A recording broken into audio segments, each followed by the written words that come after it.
The judge's face hardened as she stared at the medal on his chest. "Remove that decoration immediately. This is a court of law." But when she discovered what that cross really meant, the entire room fell silent, then rose to their feet in respect. So what exactly did she learn? Before we reveal that moment, press the subscribe button and drop a comment telling us where you're watching from. Now let's get into it. The morning light filtered through the tall windows of Wellington Barracks like grey gauze, casting long shadows across the preparation room floor. It was just past 0600 hours, and the familiar sounds of military routine filled the air. The soft brush of cloth against brass, the gentle scrape of boot polish being worked into leather, the quiet murmur of men who'd shared these mornings for years. Colour Sergeant Daniel Harrow sat near the far window, methodically working a cloth over each button of his scarlet tunic. At 34, he carried himself with the kind of stillness that came not from ceremony, but from something deeper, something earned in places where stillness meant survival. The envelope had arrived the night before, cream-coloured paper, formal script, his name typed across the front with military precision. Colour Sergeant D. Harrow, Coldstream Guards. Inside, a court summons. Westminster Magistrates' Court. Case involving disruption of ceremonial protocol. He'd read it once, folded it neatly, and set it beside his polishing kit without comment. Now, as dawn crept across the barracks yard, Corporal Jenkins glanced over from his own preparation. Bit unusual, isn't it? Court appearance in full dress? Harrow didn't look up from his buttons. Orders are orders. Still, Jenkins persisted, lowering his voice, seems odd they'd want the Victoria Cross on display for a civil case. That made Harrow pause. His hand stilled for just a moment over the small bronze cross pinned below his left collarbone, the medal that had changed everything and nothing all at once. Most days he forgot it was there. Other days it felt heavier than the rifle on his back. "Protocol states full dress," he replied simply. "Everything earned." The truth was more complicated. 3 weeks earlier, during a ceremonial procession down the Mall, a young protester had broken through the barriers. Not violently, not dangerously, just a 20-something activist with a megaphone and strong opinions about military spending. The police had handled it professionally. The crowd had barely noticed. But somehow, the incident had escalated into formal complaints, legal proceedings, and now this, a courtroom appearance that felt more like theatre than justice. What the paperwork didn't mention was the protesters' social media campaign afterward. Videos had been posted, edited cleverly to show only the arrest, not the context. Hashtags about military intimidation. Claims of excessive force. The kind of viral outrage that burned bright and fast, leaving real consequences in its wake. Harrow had watched it all unfold from the same quiet distance he maintained toward most civilian controversies. He'd served in places where real threats came without cameras or comment sections. This felt different, smaller, but orders were orders, and if the court wanted him in full dress, he'd comply. By 07:30, he was standing before the mirror in the equipment room, making final adjustments to his uniform. Every crease knife-sharp, every piece of brass mirror-bright. The bearskin hat added 18 inches to his already considerable height, but it was the Victoria Cross that drew the eye. Bronze forged from Russian cannons captured at Crimea, suspended from a crimson ribbon that had faded slightly with age. He'd earned it in Helmand Province, though he rarely thought about the specifics anymore. Some memories were better left undisturbed. What mattered was that 23 men had come home because of what happened that day. 23 families who didn't have to receive folded flags and empty condolences. The cross wasn't a decoration to him, it was a responsibility. "Transport's here," called the adjutant from the corridor. Harrow nodded to his reflection, shouldered his ceremonial rifle with practiced precision, and walked toward whatever waited at Westminster Magistrates' Court. The rain had stopped by the time his car pulled up to the courthouse, but the London sky remained the colour of old pewter. Westminster Magistrates' Court was one of those buildings that had witnessed decades of small dramas, minor infractions, civil disputes, the kind of cases that mattered enormously to the people involved, but rarely made headlines. Today felt different. A small crowd had gathered outside, some holding signs, others just curious onlookers who'd heard about the military intimidation case on social media. Cameras flashed as Harrow stepped from the vehicle, but he paid them no attention. He'd learned long ago that the best response to chaos was stillness. Inside, the courthouse buzzed with the particular energy of a building full of people waiting for other people to make decisions about their lives. Solicitors in dark suits shuffled between courtrooms, clerks pushed trolleys of files down narrow corridors, and in the public galleries, small dramas played out in whispered conversations and nervous glances. Courtroom 3 was already nearly full when Harrow arrived. Journalists occupied the back rows, phones ready despite the no recording rules. Legal observers filled the middle section. And scattered throughout were the usual collection of activists, curious citizens, and court regulars who attended hearings like other people watched daytime television. He entered through the side door reserved for official personnel, following the bailiff's quiet directions to a position at the rear of the room. No fanfare, no announcement, just the soft click of his boots on polished floor and the subtle shift in atmosphere that accompanied his presence. The scarlet tunic caught the overhead lights like a beacon. Every piece of brass gleamed with parade ground perfection. The bearskin hat added an almost medieval silhouette to his already imposing frame. But it was the Victoria Cross that drew the stares, that small bronze medal that somehow commanded more attention than all the ceremony surrounding it. A young solicitor nudged her client, whispering urgently, "That medal, is that actually real?" An elderly gentleman in the third row leaned toward his grandson. "That's a Victoria Cross, lad. Highest award for bravery. Only a handful of living men wear one." The murmurs spread quickly through the gallery, each whispered explanation adding weight to the moment. By the time the clerk called for order, every eye in the room had found its way to the figure in red standing motionless at the back. Then the double doors opened, and Judge Margaret Thornton entered, with the brisk efficiency of someone who'd presided over thousands of cases and had little patience for dramatics. She was known in legal circles for her sharp mind and sharper tongue, a woman who'd climbed to the bench through merit and maintained her position through competence. She settled into her chair, adjusted her robes, and opened the day's docket with practiced efficiency. But as her eyes swept the courtroom in that ritual scan all judges perform, they caught on something unexpected. The scarlet uniform, the ceremonial rifle, the medals. Her expression tightened almost imperceptibly. "Mr. Reynolds," she began, addressing the defendant, "you stand accused of—" She paused, her gaze drawn back to Harrow. The words seemed to catch in her throat as she focused on the Victoria Cross. The silence stretched uncomfortably. The clerk shuffled papers nervously. The defendant's solicitor looked around in confusion. Finally, Judge Thornton found her voice again, but it carried a new edge. "Why is a war medal being displayed in my courtroom?"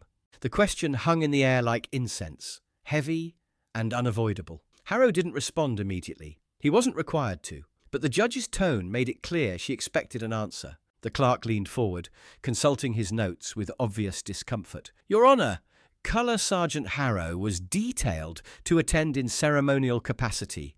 The court summons specified full-dress uniform." Judge Thornton's frown deepened. "I didn't ask about uniforms. I asked about that medal." She pointed with her pen toward Harrow's chest. "This is a court of law, not a parade ground.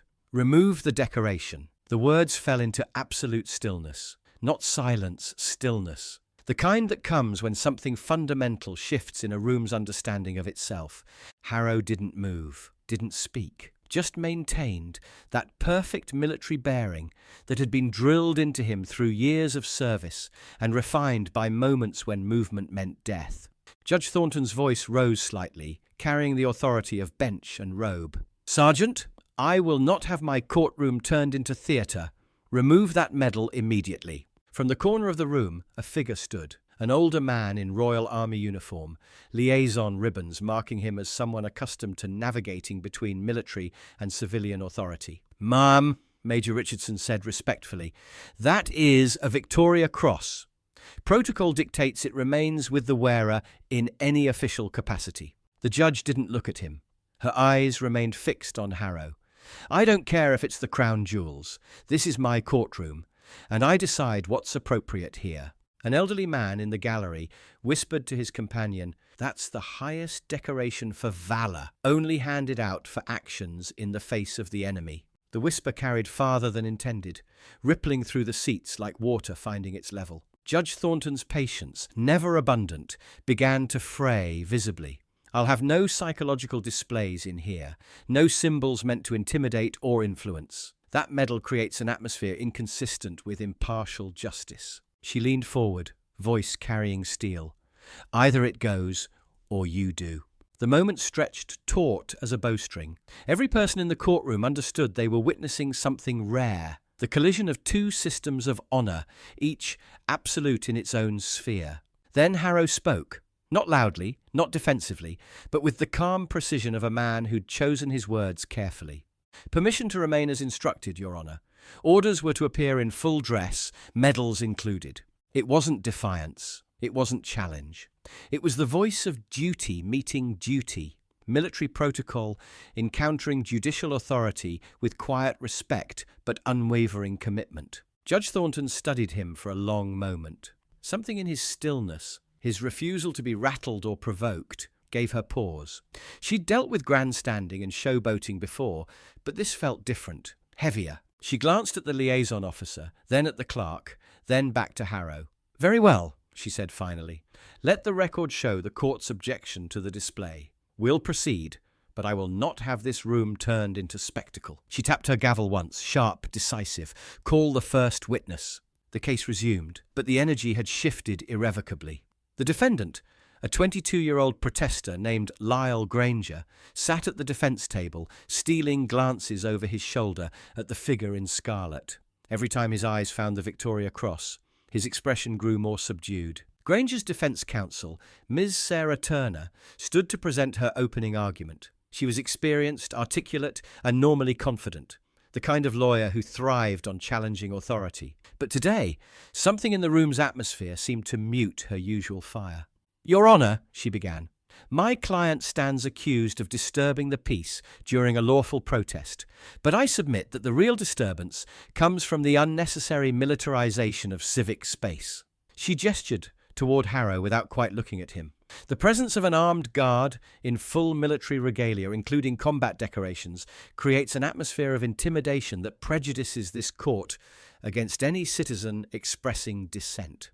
It was a reasonable argument, legally speaking. Courts were supposed to be neutral spaces, free from influences that might sway judgment. But as the words left her mouth, they seemed to lose force in the face of Harrow's quiet presence. The prosecutor, a middle-aged man named James Crawford, rose to respond. "Your Honor, the guard is present at the court's own request, following standard protocol for cases involving disruption of ceremonial duties.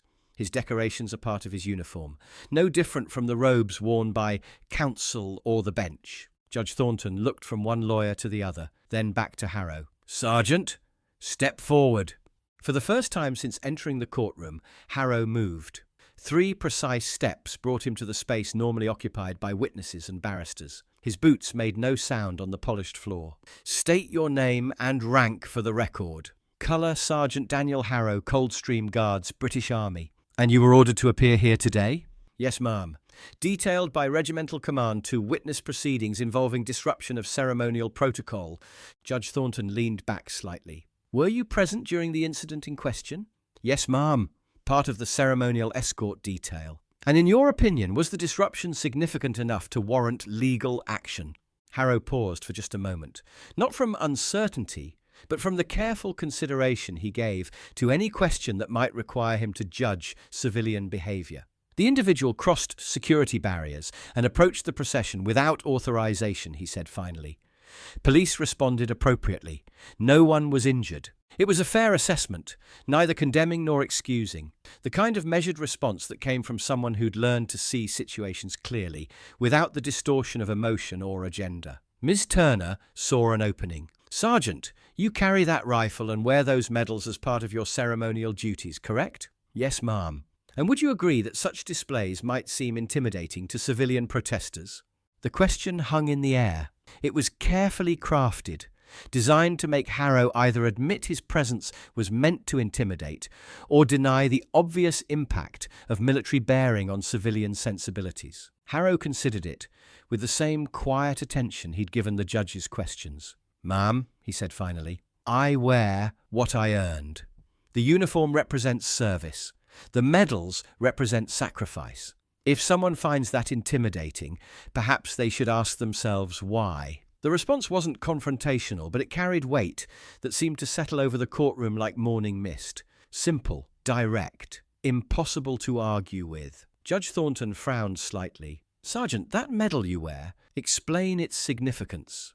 "The Victoria Cross is awarded for valour in the presence of the enemy, ma'am." "And when did you receive it?"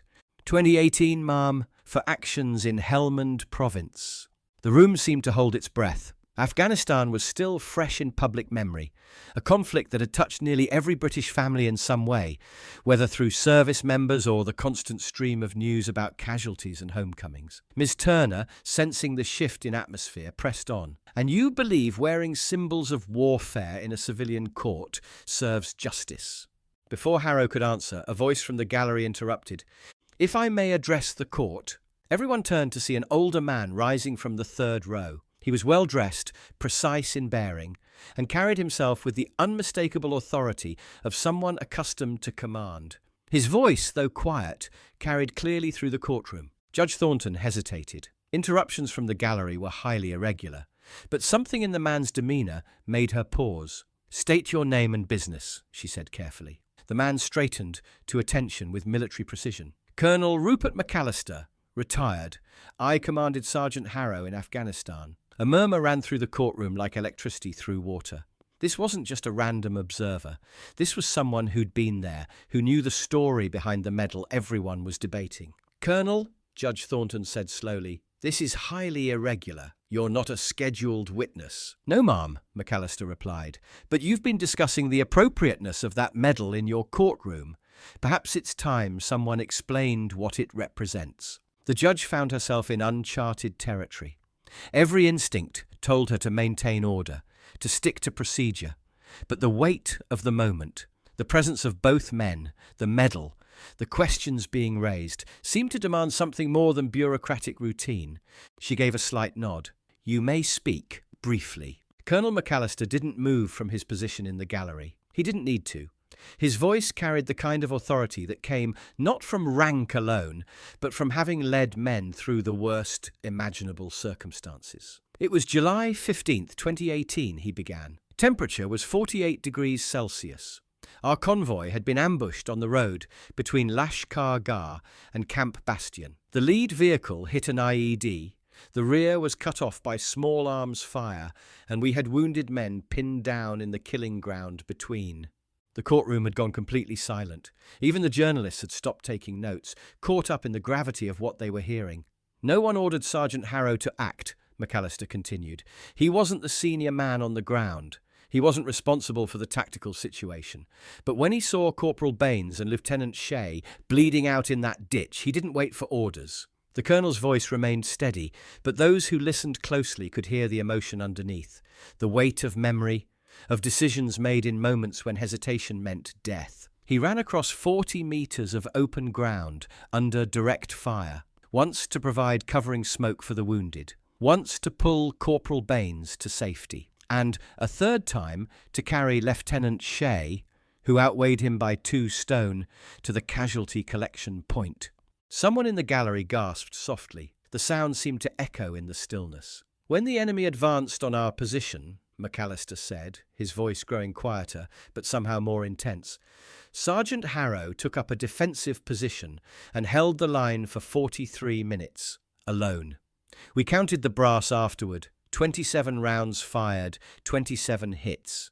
He didn't miss once." Harrow hadn't moved throughout the entire account. He stood at perfect attention, eyes forward, as if the colonel were describing someone else's actions entirely. "When I recommended him for the Victoria Cross," McAllister continued, "the review board asked me to justify why his actions rose to that level. I told them what I'm telling you now. That man ran towards gunfire 3 times to save soldiers who weren't even under his command.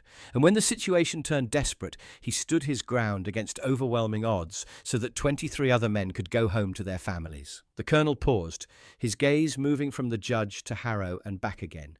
If that medal makes you uncomfortable, Your Honour, it's because you haven't earned the right to judge it. That's not a criticism, it's simply a fact. Most of us haven't. The silence that followed wasn't empty. It was full of understanding, of recognition, of the weight that comes when abstract concepts like honour and sacrifice become personal and real. Judge Thornton sat motionless for nearly a full minute. When she finally spoke, her voice had changed, softer, more thoughtful, stripped of the sharp authority she'd wielded earlier. "Colonel McAllister," she said quietly, "thank you for that clarification." She turned to Harrow, who still stood at attention, unmoved by either the praise or the attention. "Sergeant Harrow," she said, "you may remain as you are, full dress, full honours." There was no applause. The moment was too profound for such gestures. But a subtle shift ran through the courtroom, shoulders relaxing, expressions softening, as if everyone present had just witnessed something rare and important. Ms. Turner, the defence attorney, stood slowly. "Your Honour," she said, her voice lacking its earlier combativeness, "the defence withdraws its motion regarding the guard's presence." Judge Thornton nodded. "Noted and accepted." She looked around the courtroom once more, her gaze lingering on Harrow and the small bronze cross that had started it all. "Let the record show that this court recognises the distinction between military ceremony and military service. The former may be subject to civilian oversight, the latter is not." She picked up her gavel, hesitated for just a moment, then continued. "The presence of Sergeant Harrow and his decorations serves as a reminder of why we have the privilege to sit in this room and debate matters of law and order. Some reminders are uncomfortable. That doesn't make them inappropriate." The proceedings resumed, but everything had changed. The defendant's case was heard with new gravity. The arguments weighed with an understanding of context that hadn't existed before.